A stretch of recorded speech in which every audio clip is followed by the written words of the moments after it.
lebih tragisnya lagi, atau yang lebih mirisnya lagi, bubu ini bukan dipasang atau dikembalikan ke tempat semula, tetapi justru bubu ini dihancurkan.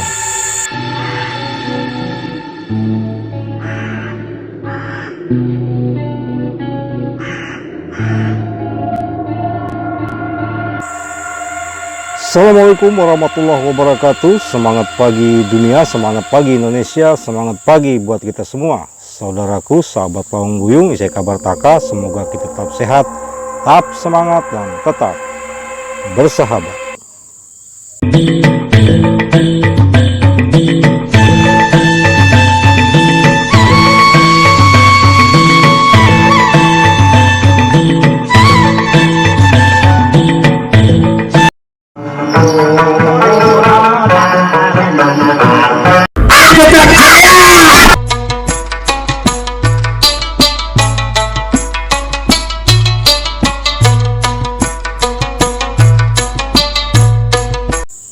Santet mungkin sudah tidak asing lagi di telinga kita mendengar kata-kata santet.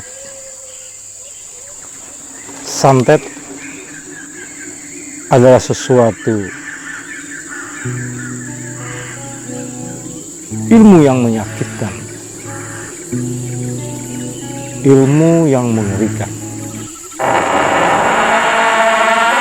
untuk menyakiti seseorang, karena kan berbagai macam alasan tentunya.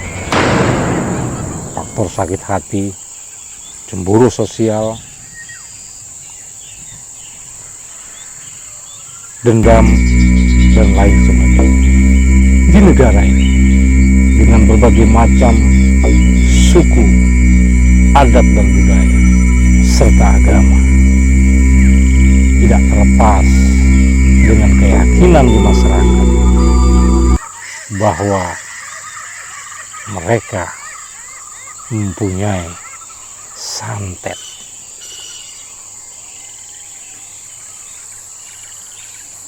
Baik di Pulau Jawa, Sulawesi, Sumatera, Papua, dan lain sebagainya. Tentu di setiap daerah mempunyai cara, mempunyai ritual tersendiri dalam melakukan santet.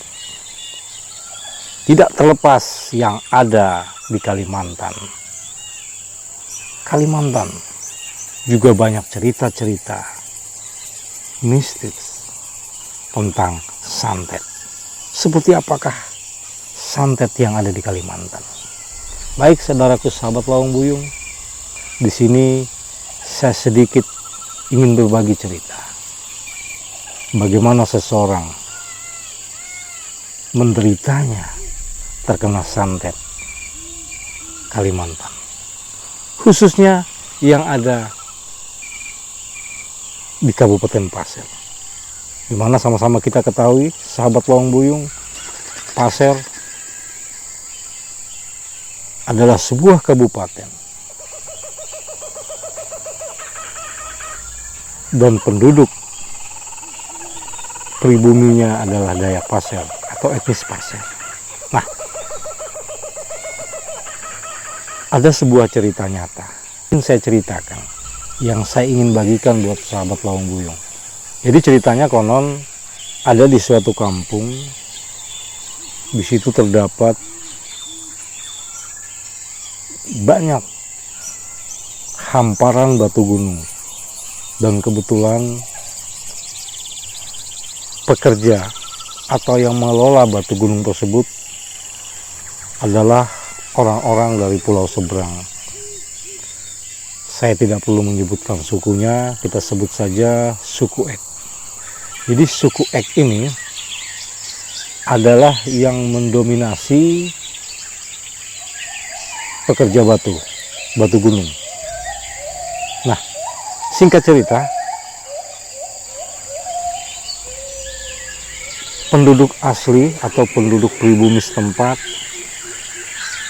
sebagaimana kebiasaan sehari-hari, selain berkebun, berladang, mencari ikan, baik dengan cara menjala, memancing, dan memasang bubu. Nah, suatu ketika penduduk lokal atau masyarakat setempat saban hari pekerjaannya selain berkebun adalah memasang bubu. Jadi kebetulan bubu beliau ini cukup banyak, bukan cuma satu, dipasang di setiap sungai atau rawa. Nah, kembali dengan saudara kita pekerja batu tadi, di mana sang pekerja ini kita sebut saja namanya Narji. Jadi Narji ini hari-hari selalu mengambil ikan-ikan di dalam bubunya masyarakat setempat ini. Jadi ikannya diambil ya untuk beliau konsumsi tentunya bersama teman-temannya di camp perbatuan. Nah, yang punya bubu ini awalnya tidak curiga karena mungkin biasa saja dalam satu sehari semalam tidak ada satu ekor pun ikan yang masuk ke dalam bubunya. Namun lama-lama yang punya bubu ini curiga. Curiganya itu letak pemasangan bubu yang beliau pasang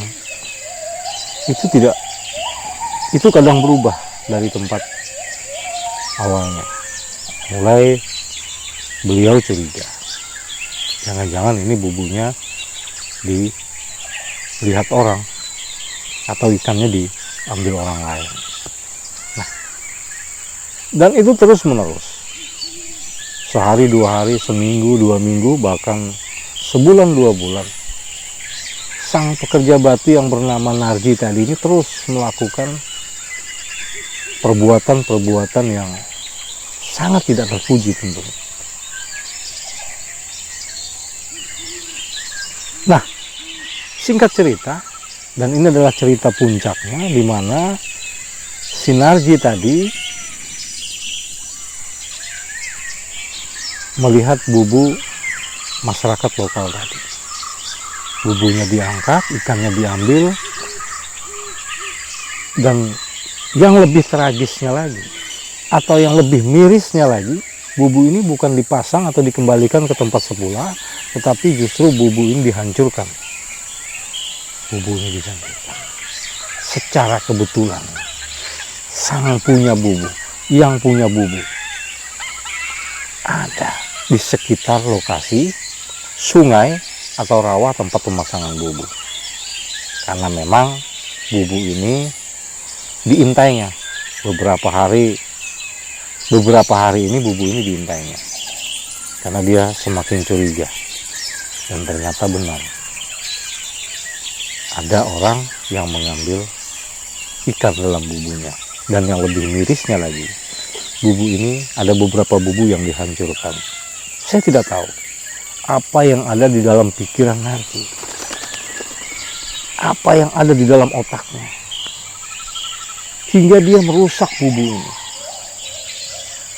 Pertanyaannya, salah apa seempunya bubu ini? Begitu teganya ikannya diambil dan bubunya dirusak. Dan ini menurut saya sangat jolim. Dan ini menurut saya adalah perbuatan-perbuatan dan tidak bisa ditolerir. Dan sama sekali tidak mempunyai rasa kemanusiaan. Baik, sahabat Lawang Buyung, kita lanjutkan ceritanya. Si empunya bubu setelah menyaksikan orang yang mengambil ikan dan merusak bubunya pulang ke rumah. Lalu besoknya beliau membuat bubu kembali. Jadi setelah dia hitung berapa bubu yang dirusak, dia buat lagi. Kebetulan beliau adalah juga ahli dalam pembuatan bubu. Beberapa hari kemudian bubu selesai dan dia pasang kembali. Bubu yang ada dia pasang kembali. Namun yang terjadi sahabat Lawang Buyung. Dengan perlakuan orang yang sama, ikannya diambil dan bubuknya dirusak kembali. Inilah manusia-manusia biadab. Ini manusia-manusia yang tidak bisa diberi ampun menurut saya pribadi. Karena yang dilakukan Sinarji ini bukan cuma sekali, bahkan berkali-kali. Oke lah, mungkin kita bisa memaafkan dan masih bisa menerima. Jika hanya ikannya saja dia ambil, namun bumbunya dia kembalikan ke tempat semula. Mana tahu seempunya datang, masih ada ikan yang tersisa, atau ada ikan yang baru masuk ke dalam bumbu tersebut. Namun yang terjadi, bumbunya dirusak. Jadi selain dirusak, ada beberapa bumbu yang dirusak dan tidak dikembalikan ke tempat semula. Jadi awal kejadian, ya bumbu itu dikembalikan ke tempat semula, dipasang dengan rapi, seolah-olah tidak terjadi apa-apa. Namun lambat laun itu berubah. Nah, si empunya sebagai masyarakat Dayak, tentu siapapun di dunia ini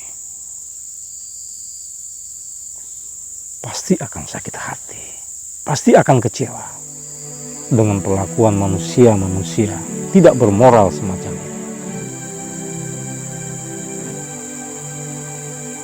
Konon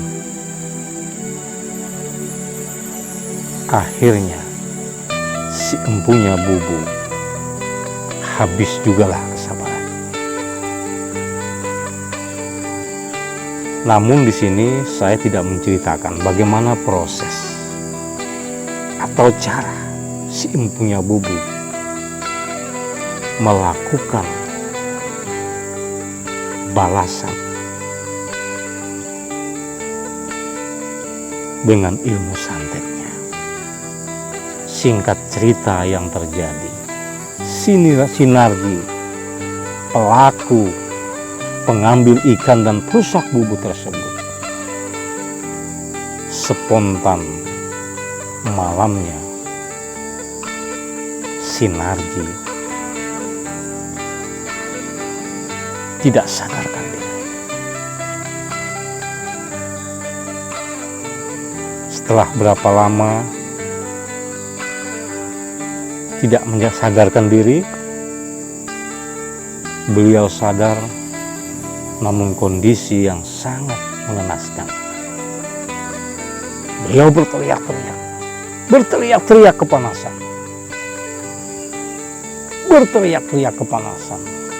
Berbagai macam cara, keluarga, orang-orang terdekat menolong, mengobati Sinarji tadi.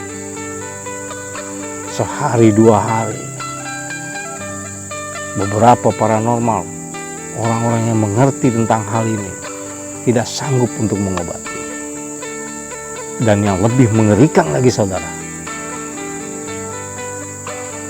jika baju, celana, atau pakaian yang dipakai Sinarji ini dibuka atau dilepas, maka daging-daging di tubuhnya Narji itu ikut terkelupas. Karena daging-daging ini lengket dengan pakaian Sinarji. Karena saking panasnya yang dirasakan oleh Sinarji. Namun di sini yang saya tidak habis pikir, kenapa tidak ada satu orang pun, baik dari keluarga maupun teman-teman atau orang terdekatnya Sinarji, tidak datang ke tempat si empunya bubu tersebut untuk meminta maaf, mengakui semua kesalahan atas perbuatan yang dilakukannya.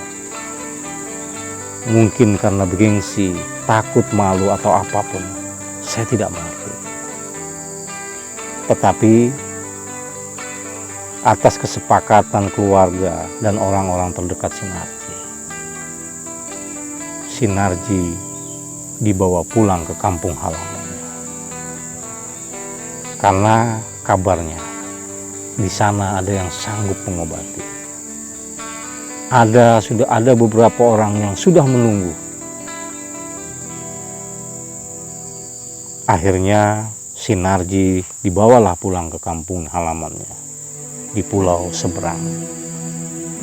Namun Sinarji hanya ditutupi oleh daun pisang atau pelepah pisang. Pertanyaannya kenapa, sahabat Allah?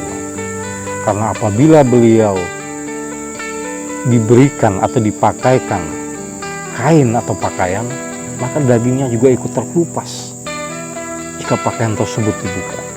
Maka untuk menghindari daging-dagingnya lepas dari tubuhnya,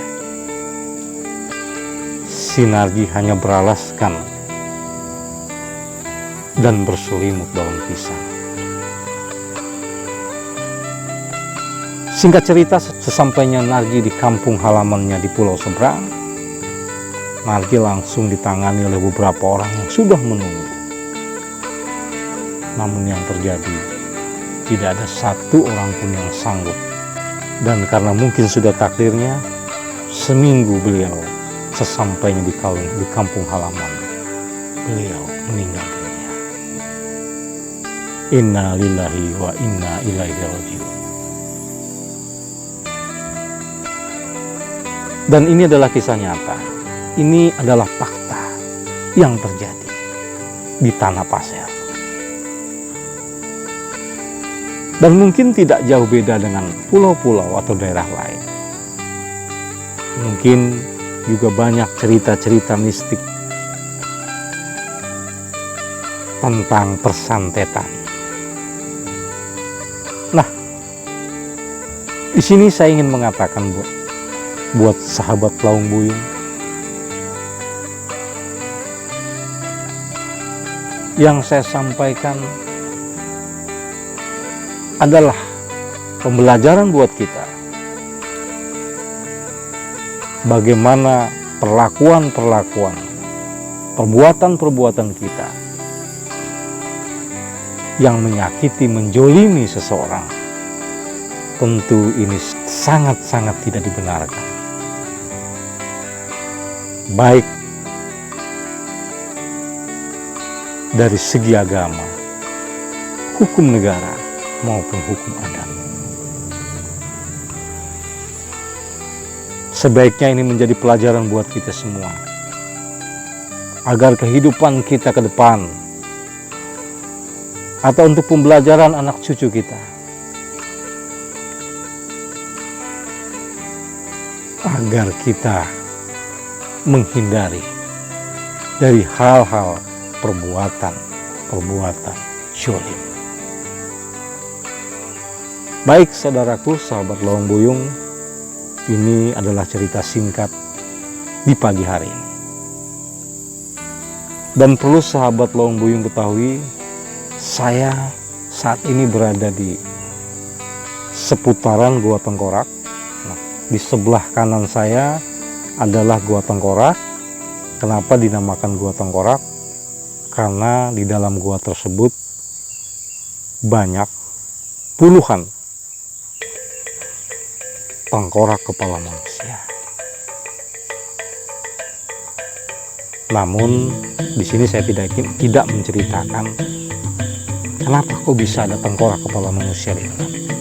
Mungkin lain waktu kita akan menceritakan tentang Gua Tengkorak yang ada di Kemekom, Kabupaten Pasir. Baik saudaraku, sahabat Laung Buyung, demikian cerita singkat kita. Mohon maaf atas segala kekurangan, terima kasih atas segala perhatian. Jangan lupa subscribe, like, komen, dan share. Wassalamualaikum warahmatullahi wabarakatuh. Laung Buyung.